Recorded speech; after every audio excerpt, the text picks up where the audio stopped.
రాహుల్ గాంధీ మొన్న ఈ మధ్యన పిట్రోడాని పక్కన పెట్టారు, వాళ్ళ ఓవర్సీస్ ఇన్ఛార్జ్. ఆ పిట్రోడా చేసినటువంటి వ్యాఖ్యలు ఏవైతే కాంగ్రెస్ పార్టీని ఇరకాటంలో పెట్టినటువంటి అంశం, ఆస్తి పన్ను అంటే భారతదేశంలో ఉన్నటువంటి వాళ్ళ మీద అమెరికా తరహా పన్నులు వేస్తాం అన్నటువంటిది, ఆదాయం దాన్ని తీసుకొచ్చి పేదలకు పంచుతాం అన్నటువంటి రూట్లో చేసిన వ్యాఖ్యలు పెద్ద దెబ్బ అయ్యేటప్పటికి ఆయన దాన్ని మోడీ పదే పదే మాట్లాడేటప్పటికి ఆయన రాజీనామా చేశారు. అయితే ఆ రాజీనామా ఆమోదించిందా లేదా అన్నది కాంగ్రెస్ పార్టీ చెప్పలేదు.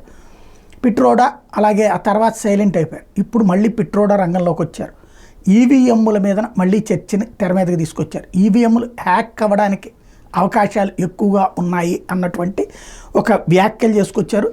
నాకు 60 ఏళ్లుగా ఎలక్ట్రానిక్స్, టెలికాం, ఐటీ, సాఫ్ట్వేర్ రంగాలలో అనుభవం ఉంది.